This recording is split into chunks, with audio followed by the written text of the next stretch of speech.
Nuestras transmisiones son viables también gracias al apoyo de ustedes.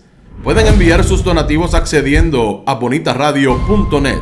Allí podrán realizar su aportación a través de PayPal o tarjetas de crédito. También pueden realizar su donativo por ATH Móvil Negocios a la Fundación Periodismo 21. O pueden enviar un cheque o giro postal a PMB número 284, P.O. Box 194000, San Juan, Puerto Rico 00919-4000. Bonita Radio, esto no es un cuento, esta es la verdad. Con ustedes, la periodista Carmen Enita Acevedo, en directo desde el estudio Roberto el Indio Acevedo. Muy buenas tardes, Puerto Rico. Soy Carmen Enit Acevedo y estamos en Bonita Radio a las 5 de la tarde, como siempre. Hoy miércoles, no, hoy es jueves. Hoy es jueves 2 de junio del 2022. Y yo digo como siempre porque siempre tenemos un programa que tratamos de hacer con la compañera Brenda Reyes Tomasini, comunicadora, colaboradora siempre desde el día 1 de Bonita Radio. Y en efecto, hoy la tenemos con nosotros porque queremos hacer referencia a lo que ha pasado en la semana desde el punto de vista de la estrategia de comunicación y la comunicación estratégica. Hoy estoy de técnica y de periodista, así es que cualquier bache me lo perdonan. Vamos a empezar por hablar con Brenda. Saludos, Brenda. Espero que estés muy bien y me perdones todas. Saludos, Carmen. Y pensaste que era miércoles porque esta semana empezó el martes. Eso fue lo que te pasó. Es cierto, es cierto. Tú sabes que siempre estoy tratando de que esto me cuadre de alguna manera, pero bueno, estamos aquí. Brenda, yo quisiera que nosotras hoy estuviéramos tratando de establecerle a nuestros internautas lo que en efecto pensamos de lo que está ocurriendo en Puerto Rico en materia de la criminalidad, pero sobre todo un tema que se ha salido un poco de el momentum en que estamos en el país, de esa criminalidad que sabemos que tiene altas y bajas, pero que últimamente, vis a vis los recursos que tiene el gobierno de Puerto Rico para atender lo que es la seguridad de la ciudadanía y la seguridad del Estado en general, pues se ha visto súper afectada por diferentes elementos. Pero esta semana hubo una discusión que nos parece más que importante contextualizar, a partir de que en Estados Unidos la semana pasada hubo una expresión que hace mucho tiempo está ocurriendo en ese país con relación a los tiradores que llegan, lo que se llama en inglés los mass shooters, a diferentes sitios públicos, entre ellos a las escuelas. Hubo en Uvalde, Texas, 19 muertes relacionadas con un joven de 18 años que llegó a esa escuela y provocó la muerte de 17 menores, niños y niñas entre las edades de 7 a 9 años y 2 maestros. Y en Puerto Rico hubo esta manifestación de parte de una persona que hace mucho tiempo está en la opinión pública y sobre todo a partir del 2017, administración de Ricardo Rosselló Nevares, una expresión con que lo que debía pasar en Puerto Rico era en efecto colocar armas de fuego en poder de los maestros, de las maestras y de los administradores de lo público desde las escuelas para contestar la posible introducción de este elemento. Yo lo llamo el copycat de los mass shooters que se dan en Estados Unidos, en Puerto Rico. Yo quisiera en principio decir que me parece que esta persona, que lo voy a colocar en pantalla, con quien en efecto él ha estado pululando en el mundo público desde la administración de Ricardo Rosselló Nevares, Tomás Rivera Chats, en la gobernadora Wanda Vázquez Garcet, gobernadora sucesoral, etcétera. Que tú, primero yo posicionarme y decir que me parece que es traer por los pelos un tema que en Puerto Rico no ha sido Nunca en la historia de la seguridad de Puerto Rico y de la criminalidad una posición de ese tipo de agresiones múltiples en el espacio puertorriqueño. Por un lado, traerlo por los pelos, pero por otro lado, traer y ubicar en el mundo de la opinión pública una posición de una persona que tiene, en efecto, un negocio de armas de fuego y que dirige una asociación que se conoce como Codepola, que lo que provoca y lo que busca es armar al país. Esa es mi posición. Yo quisiera que tú nos dejes una reflexión de cuál es la tuya con relación a esa aseveración que hace esta persona que se llama Ariel, entiendo que Ariel Rodríguez Torres, Ariel Torres, sobre este asunto.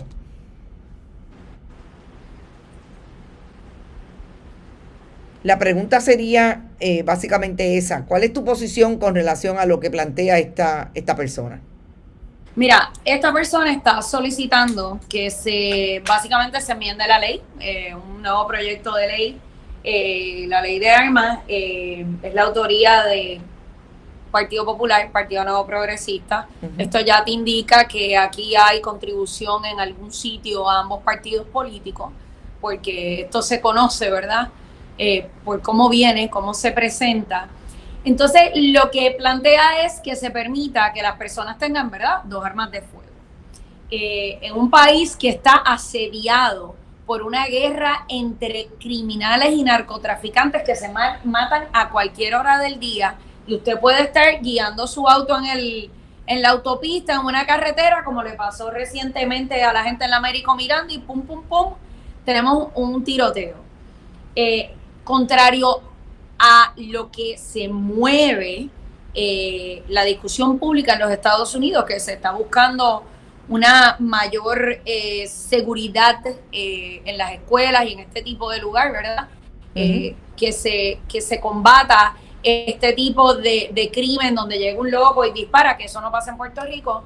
La NRA puertorriqueña, llamada Codepola, está ahora mismo empujando un proyecto sastre de ley para que se permita tener 2 armas de fuego. Claro, lo que pasa es que este caballero vendría muy beneficiado en su lado personal, según, ¿verdad?, he estado leyendo en partes de prensa, por la imposición de este tipo de medidas.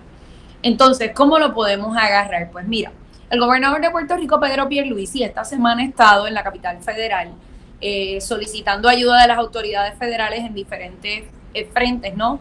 Con diferentes agencias, se reunió con Vivienda, se reunió con CBP, con Customs and Border Protection, se ha reunido con Raimundo y todo el mundo, y lo que Pedro Pierluisi está pidiendo es un plan de ayuda para el control del crimen y las armas de fuego. Entonces, ¿cómo tú estás legislando un proyecto para permitir unos controles más laxos? Hay una disonancia.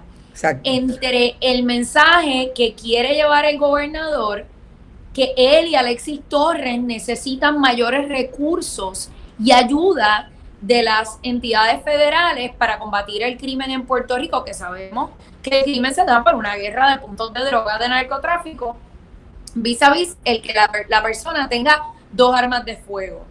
Tú puedes argumentar el asunto de la protección personal, pero la realidad del caso es que en Puerto Rico son muy pocas las personas que utilizan el arma de fuego para su protección personal y repeler un asalto.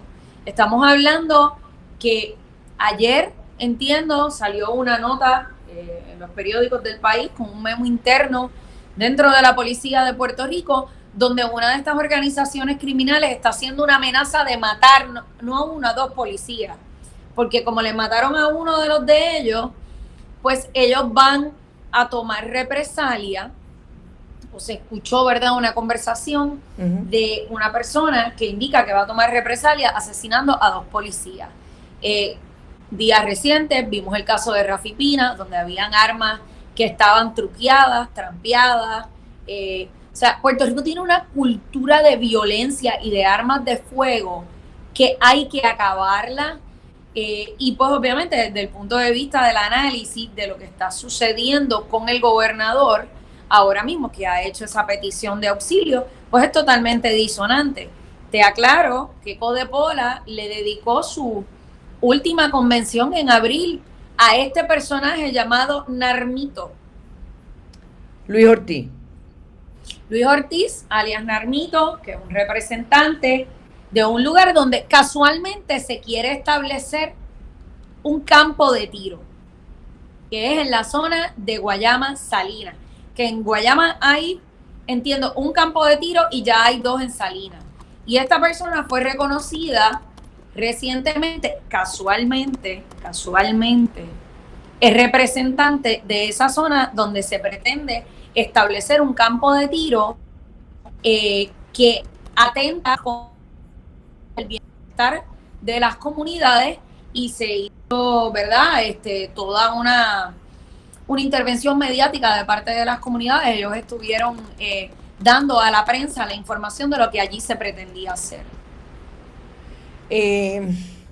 Hay algo que quiero comentar con relación al asunto de la criminalidad y cómo es que nosotros llegamos, sobre todo en este momento, a tener la dificultad de apropiadamente llamar cuáles son las causas del crimen en Puerto Rico. Yo soy de las que creo que hablar de violencia y hablar de uso de armas de fuego a partir exclusivamente del narcotráfico, a mí me parece que no es una realidad, sobre todo cuando Puerto Rico vive quizás uno de sus peores momentos de inequidad desde el punto de vista de las oportunidades, etcétera, y los niveles de salud mental y de violencia tienen tantas otras consecuencias más allá de lo que es que la gente pueda en un momento dado asumir una postura o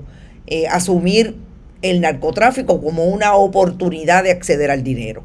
Así es que en ese sentido a mí me parece que las causas del crimen son mucho más allá, mucho más profundas de decir si estamos o no estamos en un momento en que el narcotráfico es lo que impera. Aquí hay gente que está pasando hambre, aquí hay una criminalización de la pobreza que es una realidad, y yo no veo al Estado y no veo al gobierno de Puerto Rico asumiendo una posición de rehabilitación, asumiendo una posición de una mirada integral de los procesos sociales para ir a, en efecto, atacar lo que son las raíces más profundas del crimen.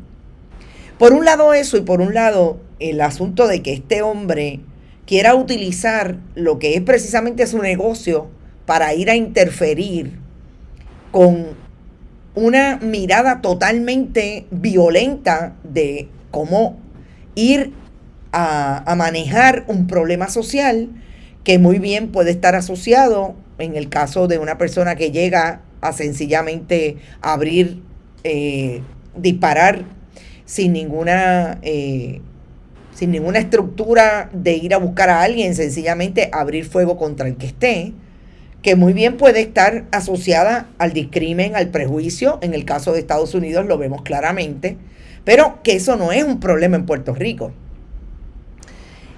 Yo no sé hasta dónde, Brenda, yo me cuestiono, esta gente piensan que Puerto Rico es ese lugar que porque ideológicamente ellos miran a Estados Unidos como, en efecto, lo que ellos quisieran ser desde el punto de vista ideológico, de dónde ubican el futuro de Puerto Rico, hasta dónde están mirando que todo lo que pasa en Puerto Rico o viceversa pasa en Estados Unidos. O sea, hay que estar bien desconectados de la realidad para llegar y decir aquí lo que hay que hacer es armar a los maestros, ponerle detectores de metales. Sí, hay que estar bien desconectado. Y yo, ¿verdad?, escribí en mis redes sociales el día que me levanté con la noticia de un brillante proyecto para armar a los maestros y también pues ponerle detectores de metales, que fue el primero. Uh-huh.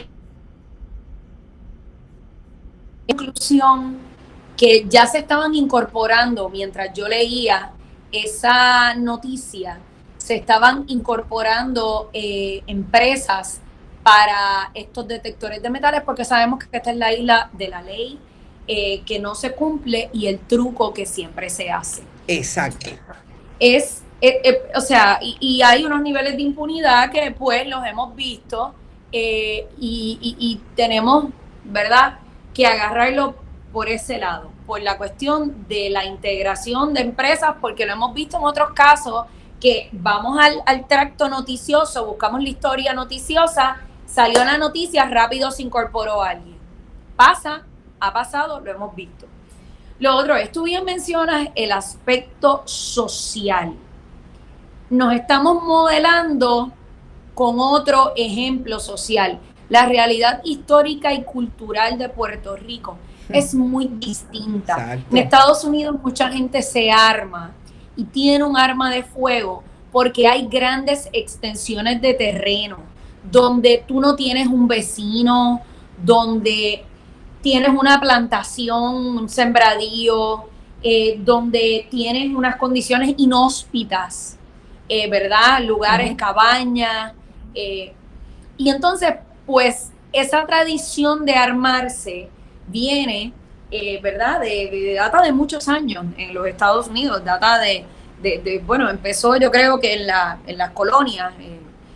Tengo un vago recuerdo de algo que leí recientemente que data de los años que se empezó en las colonias y toda esa fue la gente que originalmente propulsó el que las personas tuviesen armas de fuego, el right to bear arms. Pero más allá de eso, nuestra realidad histórica, social y cultural es muy distinta.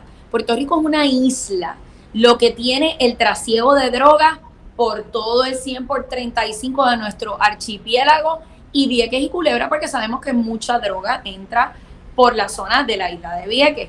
Eso no tenemos que saberlo, se hacen incautaciones. La realidad isleña nos lleva a tener un mayor control sobre nuestros asuntos de seguridad. Lo que el gobernador ha ido a hacer a Washington es pedir la réplica de un programa que se llevó a cabo, creo que de 2012 a 2013, Operación Algo Caribeño, no recuerdo el nombre correcto, pero era una especie de programa de intervención en las costas, ayuda de Customs y Border Protection, de la patrulla fronteriza de aduana, la Guardia Costanera, aquí el aparato de seguridad en Puerto Rico. Entonces, es un discurso chocante por nuestra realidad social y cultural. Sabemos que Puerto Rico tiene un grave problema de salud mental. ¿Qué te quita que un maestro se molesta con un estudiante y vaya y le vacía un arma de fuego? O sea, tenemos una situación muy distinta en nuestro país para trabajar con la situación de las armas. Y entonces, Carmen Enid, lo que tú bien señalas, en Puerto Rico tenemos una realidad muy distinta y unos altos niveles de pobreza y se ha criminalizado la pobreza. Una persona pobre va presa y su oportunidad para rehabilitarse es mínima. ¿Qué va a hacer? Va a delinquir nuevamente. Anoche estaba leyendo de un programa que surgió a insistencia de una catedrática de la Universidad de Puerto Rico, donde se graduaron, entiendo que 4 mujeres reclusas. Así y es. Se graduaron 8 varones. Y uno llora leyendo, a mí se me salieron las lágrimas, porque la oportunidad es un bachillerato en estudios generales, es algo que quizás es muy sencillo para nosotros, ¿verdad? Que tenemos una educación formal y que el ir a nuestra universidad fue algo tan sencillo, pero Carmen Enid, para estas personas no. Entonces, el modelo de rehabilitación, y lo hablábamos en nuestra última intervención, hablamos de doña Mercedes Otero de Ramos, hablamos de los programas de intervención que se llevaron a cabo en los años 80 en Puerto Rico, y hoy día tenemos una vuelta a la mano dura contra el crimen, que como discutimos en nuestro último programa, sí hubo una funcionalidad en la mano dura contra el crimen en ciertas áreas, porque pues tuvo sus aciertos y sus desaciertos. Eso hay que señalarlo, igual que los programas de rehabilitación han tenido sus aciertos y sus desaciertos, pero siempre basados en este asunto del bienestar. En Puerto Rico se ha glamorizado el maleanteo. Se ha glamorizado de tal forma que tener un arma de fuego es chévere, es cool. No tengo una, tengo dos. Ahora tengo a este que está legislando para tener dos. Entonces, esa glamorización del maleanteo, que los medios de comunicación tradicional lo siguen promulgando. Vimos los reportajes de Junior Cápsula, todavía están en un medio por ahí. Entonces, ¿cómo estamos discutiendo a Junior Cápsula y le dedicamos 5 artículos y glamorizamos la vida de este prófugo que fue buscado y que tenía arsenales de armas? Tenemos un Alex Trujillo, Alexander Capó Trujillo, es el nombre de Alexis Trujillo, que se ha querido glamorizar la figura de esta persona porque tuvo una conversión al cristianismo, y todos hemos pecado, todo el mundo tiene derecho a redimir y a expiar sus culpas. Eso no es convertir eso en el norte y en el ejemplo. Y todo va atado de la mano a la situación de las armas de fuego y a la situación criminal en Puerto Rico. Tenemos problemas en Puerto Rico que ameritan muchísima discusión desde los medios de comunicación, y no es precisamente detectores de metales en las escuelas, no es precisamente armar a los maestros, y no es precisamente darle a los ciudadanos el que tengan 2 armas de fuego. Mira, yo quiero entrar un poco en lo que estás planteando de esta posibilidad de que la mano dura contra el crimen haya tenido algún acierto. Yo viví la mano dura contra el crimen cubriéndola, levantándome bien temprano, y conozco bastante bien por experiencia profesional la manera en que se trabajó la mano dura contra el crimen. A mí no me parece que tuvo ningún acierto. A mí me parece que fue el inicio de una década, que fíjate que lo voy a contraponer precisamente a lo que tú estás planteando de el glamour que se establece mediáticamente de si es o no una actitud correcta, o por lo menos elevarlo a esos niveles de que mediáticamente son sostenibles tenerlos ahí, y que se convierten como en ejemplos y modelajes para los que están escuchando este tipo o viendo este tipo de medios de comunicación. Precisamente lo que colocó en esa ruta de mediática al grupo que en determinadas comunidades se dedican al asunto del narcotráfico fue la mano dura contra el crimen. Y yo nunca voy a olvidar que ahí fue que los medios de comunicación empezaron a poner a esas figuras como figuras de portada, no ya desde lo que hacen, sino de quienes son.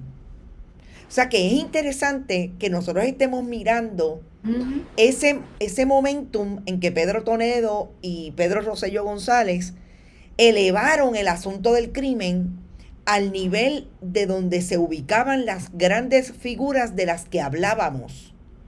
No desde el punto de vista de lo que hicieron, de lo que son, sino de lo que hicieron malamente contra la sociedad. Así es que ahí empezaron a entrevistar y se entrevistaban. Yo te soy bien honesta, a mí me dijeron en un momento dado en uno de los periódicos que trabajé, es que queremos que tú hables con fulano, que era un gatillero de Cataño. Yo dije, ¿yo? No. ¿Por qué yo tengo que hablar con el gatillero de Cataño? Si él quiere decirme cuáles son sus contactos políticos, yo quiero hablar con el gatillero de Cataño. Pero para decirme cómo fue que mató a fulano o a sutano. O sea, eso para mí no es noticia. Para mí no es noticia. No es noticia. Ajá. Te escucho. No, que iba a comentarte que se despierta un interés por lo lúdico, por Te estoy perdiendo.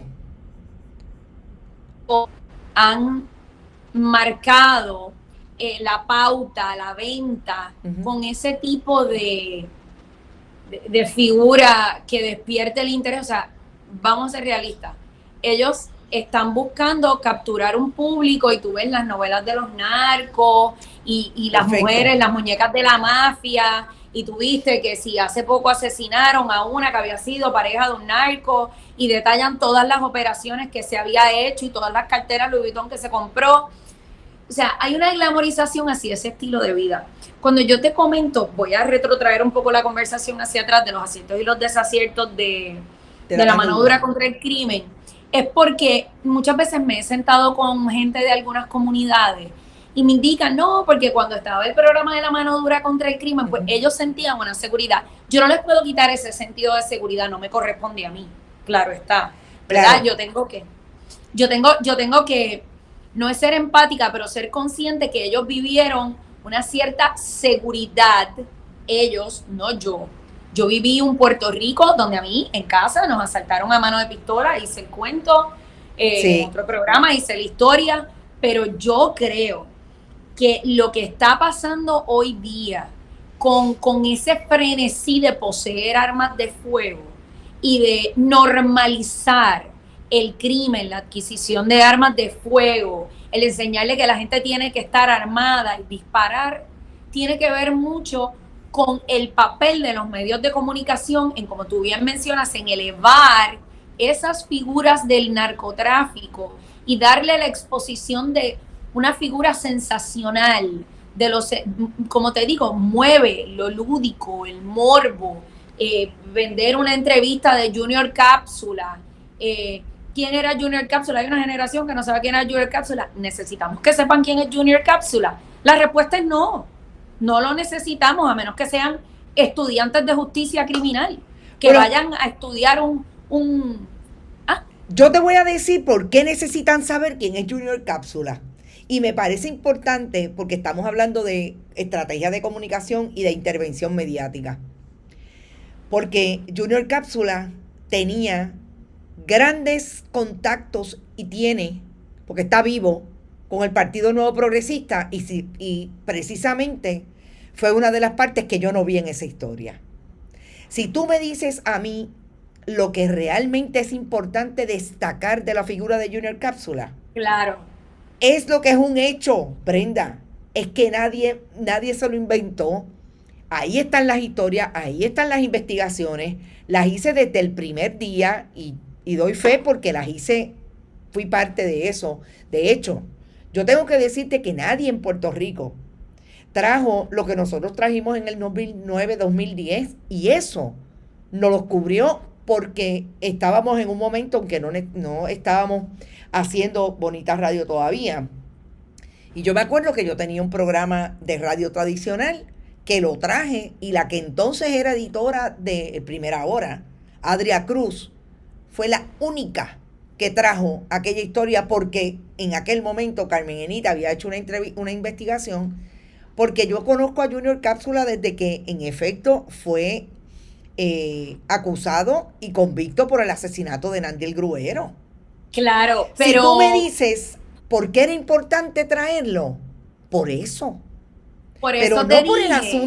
no por el asunto de si usaba peluca, si no usaba peluca. Claro, pero a eso voy, por eso te dije, solamente el que esté estudiando justicia criminal, todo aquel que esté estudiando un tema relacionado a ese operativo, pero ¿por qué tenemos que, por ejemplo, mis hijos no saben quién es Junior Cápsula?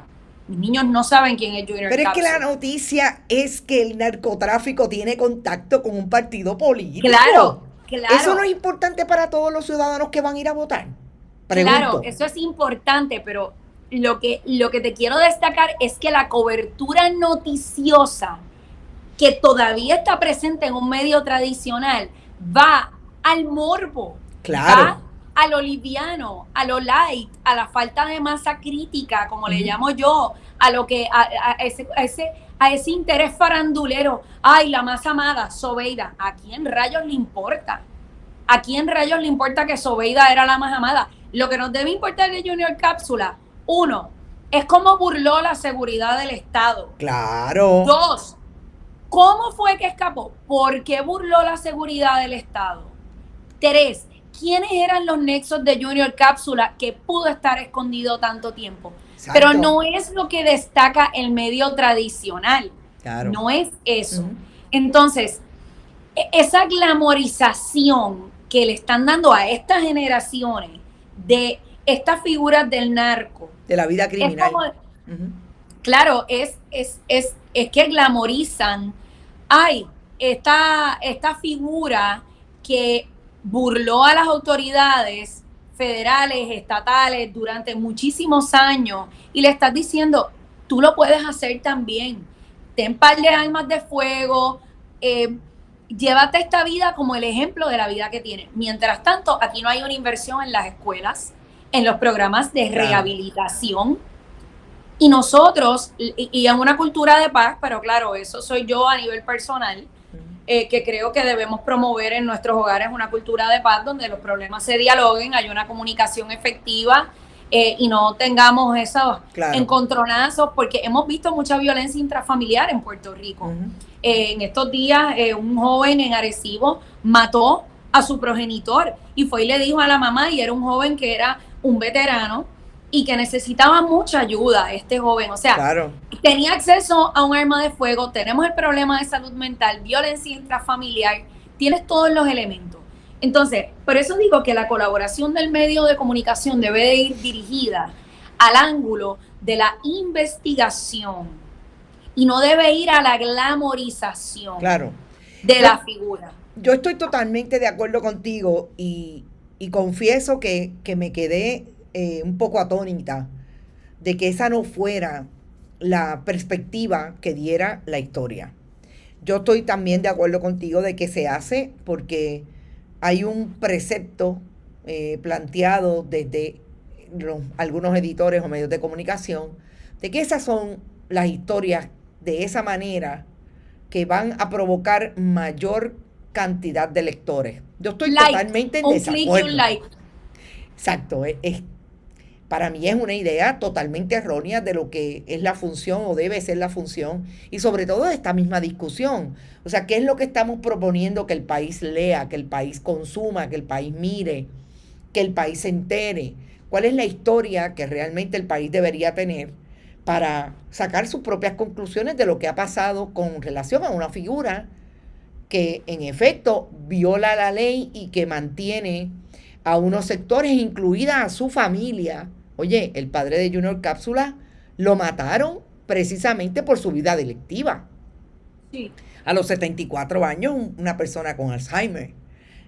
O sea, es terrible, ¿verdad? Sin embargo, Carmen Enid, mientras veo que esa noticia ha permanecido como el gran aniversario del arresto de Junior Cápsula, y como te digo, ha ido a lo que en inglés se llama salacious, al morbo, a lo lúdico, morbo, como te digo. Sin embargo, una noticia como la que estamos hablando, de estos jóvenes que se graduaron, donde la leí en el blog del compañero Mario Alegre. En el blog de Mario fue que yo leí esto, y luego lo leí en otro medio tradicional de que no, tal vez no tiene la audiencia de Empresa Ferrer Rangel. Pero ¿por qué eso no es la portada de un periódico? Claro. ¿Por qué eso no es la portada de un periódico? Eso es un logro muy grande, no solamente de esos jóvenes, de esa profesora y de ese sistema de la Universidad de Puerto Rico. Y te contrapone dos puntos: el sistema universitario de la Universidad de Puerto Rico, que le quitan fondos y fondos y fondos, y mira lo que hace. Puede ser una herramienta de rehabilitación. Es ahí donde se construye el país. El país se construye ahí, porque nuestros jóvenes están en las escuelas y no deben tener detectores de metales. Y no, un maestro no debe estar armado, un maestro debe estar dando clases para que ese estudiante ingrese en esa Universidad de Puerto Rico. Entonces, yo entiendo que el discurso del señor gobernador, una vez se baje del avión, tiene que manejar estos proyectos que estamos discutiendo ahora mismo, estas tres situaciones que tú y yo estamos discutiendo. El gobernador debería hacer las partes de su agenda de discusión. Vamos a ver si sacan a doña Noelia, que la tienen guardadita en estos días. Sí, la han tenido guardadita, doña Noelia. La primera hermana estuvo en este viaje. Todavía yo no entiendo qué hace la hermana del gobernante, que sí sabemos que es una primera dama, pero ¿cuándo vimos primeras damas acompañando al gobernante en estos viajes a la capital federal. Yo escasas veces recuerdo a un gobernante publicar fotos y la señora está en todas las reuniones oficiales. Entonces, ella es empleada o no es empleada de la fortaleza. Tiene acceso a información privilegiada, lo venimos señalando. Esta persona está teniendo acceso a una información privilegiada y te cambié el tema un poco diametralmente porque entiendo que el gobernador tiene que tener un diálogo con el pueblo de Puerto Rico ante esta ola criminal. Lo veo que está discutiendo el tema, que tomó relevancia en la capital federal. Entonces, cuando se baje del avión, yo esperaría una discusión de esto. Voy a ubicar la imagen porque yo creo que es importante que nuestros internautas vean que en efecto lo que el gobernador comunica a través de sus redes sociales es precisamente que su hermana está con él en este viaje que supuestamente tenía hasta 5 reuniones. Solamente hemos visto reseñadas una y llega hoy al país. Así es que no sé cuántas reuniones realmente fueron. Eran varias. Eran varias. Solamente vi reseñada una y eran 5. No sé. Caridad Pierluisi con el gobernador Washington en medio de investigaciones criminales. No sé lo que estaban haciendo, pero bueno, ahí está.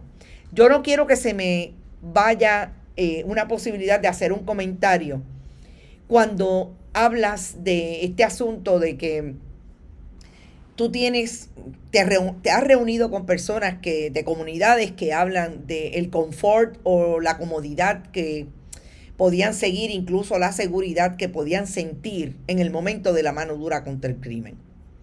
Y voy a traerlo porque precisamente una internauta de Bonita me hizo un señalamiento que tiene que ver con nuestra conversación de la semana pasada, que tocamos este tema porque el asunto de la criminalidad y de la manera en que nosotros lo enfocamos en Bonita es importante desde el punto de vista de lo que está ocurriendo en el país y de los planes o no que tenga el Estado para atacarla, para paliarla y que el país pueda sentirse más seguro.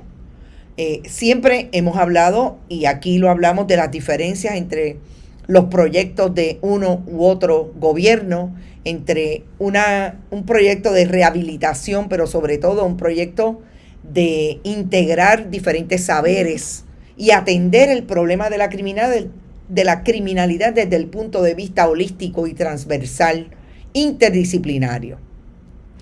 Cuando se habla de que las comunidades pueden sentir confort, comodidad o por lo menos seguridad en el momento en que le están imponiendo un modelo de intervención que es igualmente violento, allí no llegaba la gente sin armas de fuego. La intervención de la mano dura contra el crimen era una intervención violenta. Yo creo que uno de los problemas que tiene esa sensación de seguridad que se le puede proveer a una persona es precisamente que no se le da otra alternativa. Importante. Si llegara al residencial, en lugar del policía con el arma de fuego para quedarnos aquí porque esto es de la gente buena, y llegara el policía sin esa arma de fuego, ni obviamente desenfundándola como sabemos que llegan, pero llegaran con un grupo interdisciplinario, con el maestro de la escuela, con el trabajador social, con el profesor de la universidad, un Fernando Picó. Hablaba yo esta mañana de, tú sabes, el compromiso que tenía Fernando Picó con las cárceles, y ese programa de la cual se graduaron esos jóvenes fue el que inició Fernando Picó en las cárceles. Sí. Si llegaran de esa manera, si llegaran a establecer, aquí no es que nos vamos a ocupar de mantenerlos ustedes en el acecho, que es lo que hace la mano dura, mantenerlos ustedes llevándolos con el guardia al lado porque su vecino puede ser la persona que interfiera con su seguridad. Pero llegaran con proyectos relacionados con AMSCA para manejar el asunto del adicto, con el Departamento del Trabajo para darle trabajo a la gente. Yo te voy a hacer un cuento de qué diría la gente. Claro. La gente no quiere estar sin poder adquisitivo, la gente quiere tener sus chavitos para hacer lo que tenga que hacer en un modelo económico que sabemos que es el del capital. Pero eso así no llega. Así no llegó la policía a la mano dura. Entonces la sensación de esa gente, pues claro, si es el único modelo que me dan, Sí.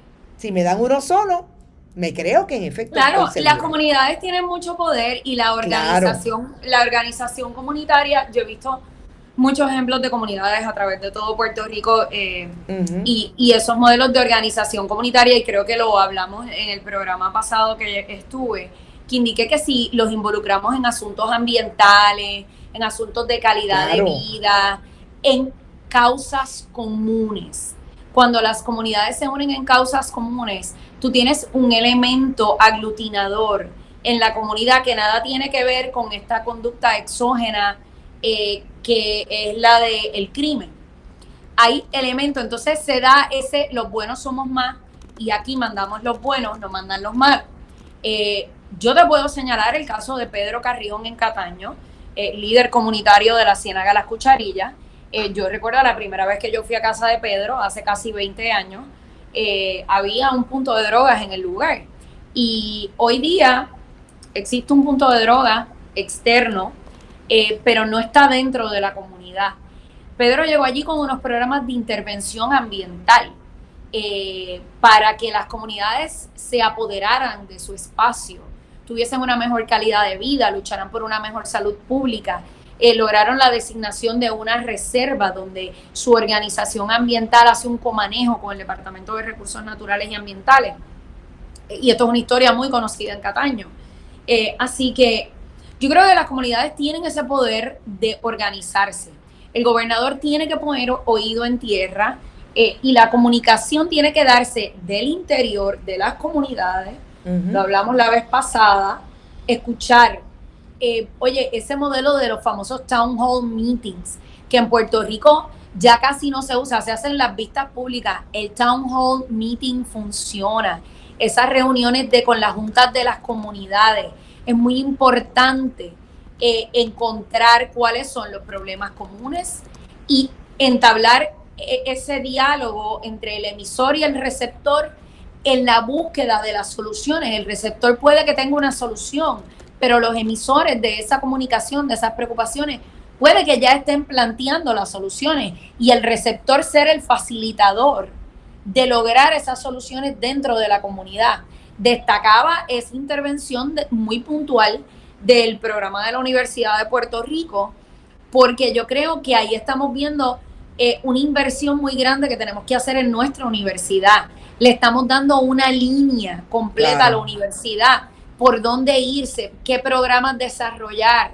La universidad tiene que crear unos módulos, expandir este programa, llegar a más cárceles. Recuerda que la criminalidad nace del ocio, del desconocimiento, de la falta de oportunidad.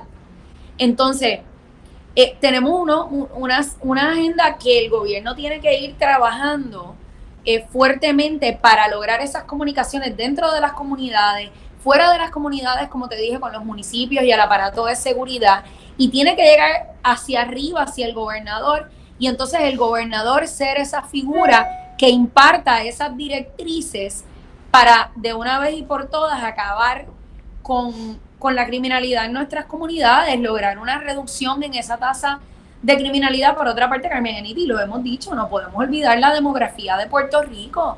Tenemos muchas personas solas en las comunidades, personas mayores. Tenemos que hacer una inversión en estas comunidades para tomar los retos de esa demografía, proveerles seguridad, proveerles programas, que algunos municipios los tienen, seguir capacitando a estas comunidades, estas juntas comunitarias. Yo recuerdo que antes de la mano dura contra el crimen, justo antes, cuando empezó este problema grave en los años 80 de la criminalidad, muchas comunidades comenzaron a tener juntas, programas de patrullaje preventivo entre ellos. Observa, mira, cuando no dialogamos y vivimos metidos dentro de nuestro hogar, no sabemos qué pasa en casa del vecino. Ojo, no es que estemos de metiche, pero si tú sabes, por ejemplo, yo tengo una vecina al frente que quiénes entran a su casa, quiénes salen de su casa, si tú ves algo anormal, ten un número de teléfono, o sea, pero yo creo que hay tantas formas de atajar este asunto de la criminalidad, pero estamos metidos en una discusión de cositas pequeñas, como el proyecto 6923 también, que no podemos dejar de hablar de este proyecto porque mientras estamos dialogando solamente habían 4 senadores que habían aparecido para votación de este proyecto 693. Interesante. Sumamente interesante. ¿Y quiénes aparecieron? María de Lourdes Santiago, el doctor Vargas Vidot, apareció Ana Irma Rivera Lacén, y ahora no recuerdo quién fue la 4ª persona que apareció, pero yo creo que... Pues ellos están en contra, es interesante. En contra, claro. Interesante. Aparecieron los que están en contra, porque allí no aparece nadie. Entonces, ven acá, a estas personas no se les paga un salario, un dinero, un estipendio por estar allí. Ahora cogieron miedo. Cogieron miedo porque hay todo un movimiento de parte del movimiento de mujeres, pero también de los hombres que se han unido al movimiento de mujeres, a decir no solamente es un disparate, es que están interviniendo con un derecho que a las mujeres le ha costado sangre y vida. O sea, es bien interesante que lo que yo pienso, que no sé lo que tú piensas, Brenda, Joan Rodríguez Bebe no se imaginó que los 7 u 8 votos que tenía amarrado iban a tener un problema cuando los presionara precisamente el país, incluso hasta el Departamento de Justicia, diciéndole, es un disparate en términos de contenido y derecho, y además está interfiriendo con un derecho que a la gente ha reclamado y que sobre todo las mujeres han reclamado y que está ahí. Sí, y te digo más, ese proyecto de ley es muy voluminoso, tiene muchas fotos, porque ella en este afán de impactar y volvemos otra vez el morbo y cómo vendemos esto, vivimos en una sociedad visual de redes sociales, de internet, y ella pensó que iba a impactar a la gente con esas fotos. ¿Tú sabes lo que hizo? Lo que hizo fue meterle miedo a esos 2 o 3 valientes que estaban con ella, y digo valientes entre comillas. They chickened out, como dicen aquí en Guaynabo City, se acobardaron, se convirtieron en gallinas, se agallinaron y dijeron, no, yo no voy a votar, yo no me voy a aparecer por allí porque mi nombre va a quedar allí. Y entonces sí, las reacciones que no lo esperaban van a ser un poco más fuertes de parte del público. Claro. Es que van a ser más fuertes. Se traduce en votos. Claro. Y volvemos, o sea, el fundamentalismo puede plantear unos proyectos de ley, de ahí a que logres el voto, es muy distinto. Entonces, ese informe llama mucho la atención porque tú sabes, a mí yo leo informes y a veces yo los leo de estos proyectos de ley y yo digo, pero ¿y qué liviano? ¿Qué fluff? ¿Qué light? Muchas veces mencionan una cosita aquí, una cosita allá, no hacen una exposición de motivos realmente sustanciosa. Pues la exposición de motivos de este proyecto de ley es llenarlo de fotos, como ya salió con el niño. Esa es la teoría del miedo, esa es la propaganda, la demagogia. Claro. Es doctrina de miedo, es una doctrina de apelar, es, como yo siempre te digo, es la persuasión a la inversa. Claro. Estoy tratando de persuadir, pero lo estoy haciendo a la inversa, con el miedo. Estoy metiendo miedo. Estoy utilizando destrezas de persuasión para darle miedo a la gente. Claro, porque no hay contenido profundo.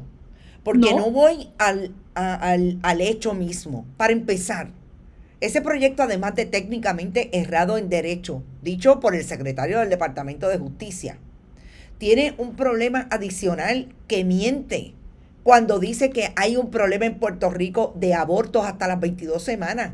No es cierto. No solamente el 1% probarlo. de los abortos llegan hasta allá y por decisión de la mujer y del médico, porque en efecto el niño, el feto puede venir con problemas, etcétera.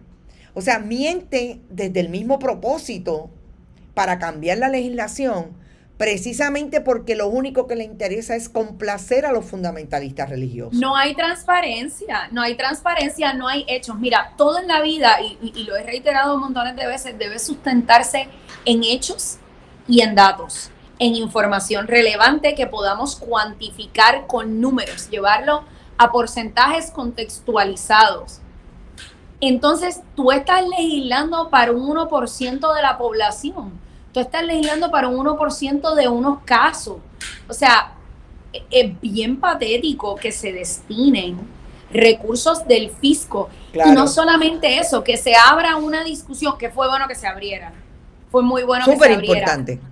Súper importante que tengamos esta discusión, pero por otra parte, que se abra una discusión sobre algo que no necesitaba legislación. O sea, es un poquito, ¿verdad?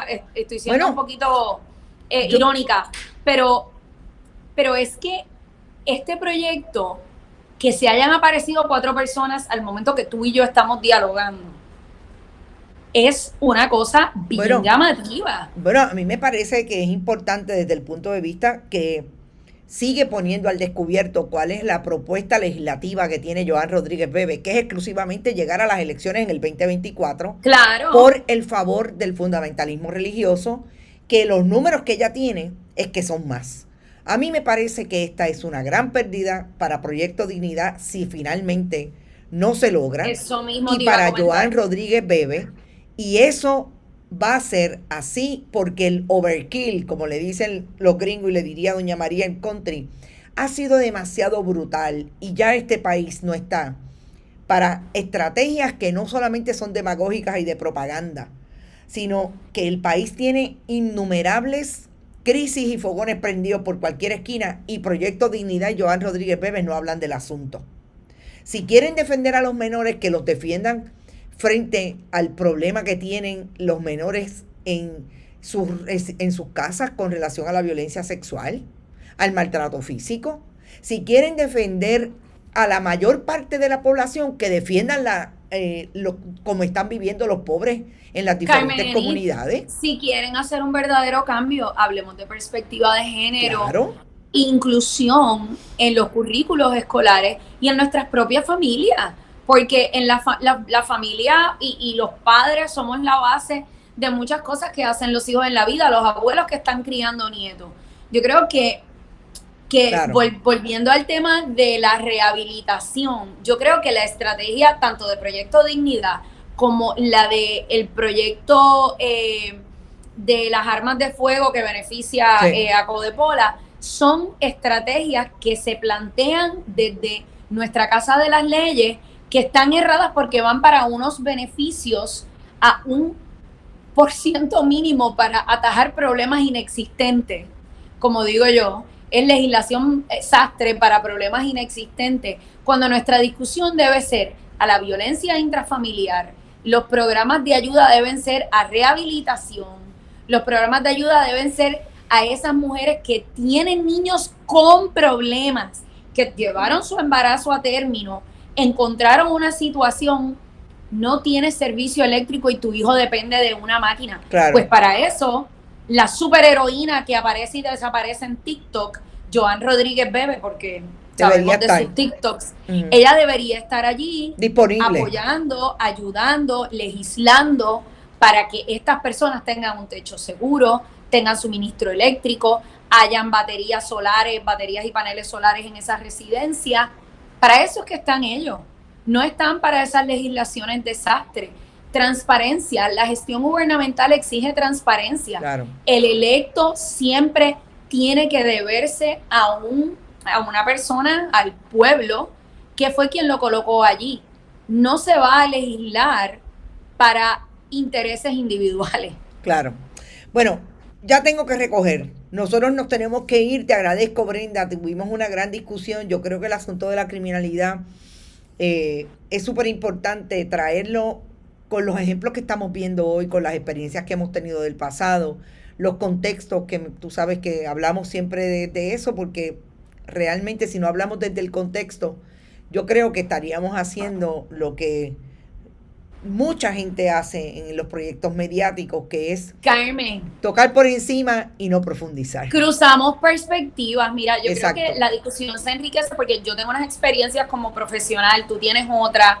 Yo dialogo mucho con comunidades, esos diálogos muchas veces me ponen a pensar, realmente yo tengo la percepción correcta, Claro. Porque yo siempre he pensado que la mano dura contra el crimen nunca funcionó. Para mí fue sembrar violencia, meter gente con armas de fuego. Sí le veo, como te digo, unos aciertos en términos quizás de unas estrategias, de cómo se comunicaban unas cosas.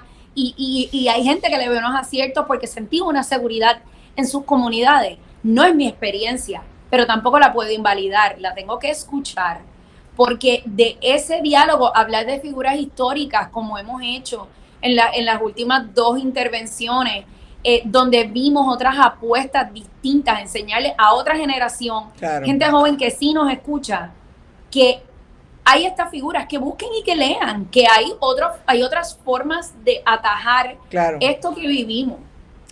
Bueno, ahí nos vemos. Gracias por estar, como siempre. Nos vemos la próxima semana sin falta, que siempre tenemos espacio para grabar y aquí estamos. Hasta la semana Pues que viene. gracias, bonitos y bonitas, que pasen buen fin de semana. Vale. Bueno, escucharon a Brenda Reyes Tomasini, realmente tuvimos una oportunidad de hacer nuestro análisis desde el punto de vista de la comunicación estratégica y la estrategia de comunicación. No se olviden que siempre estamos en bonitasradio.net. Allí recibimos PayPal, tarjetas de crédito, donativos que harán posible y seguirán haciendo posible este proyecto.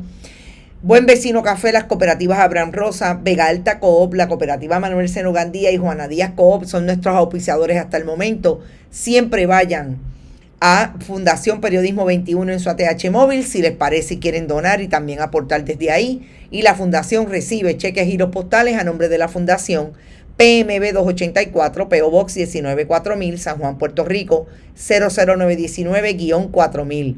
Siempre, todas nuestras redes sociales estamos disponibles para nuestra información y análisis. Gracias por estar.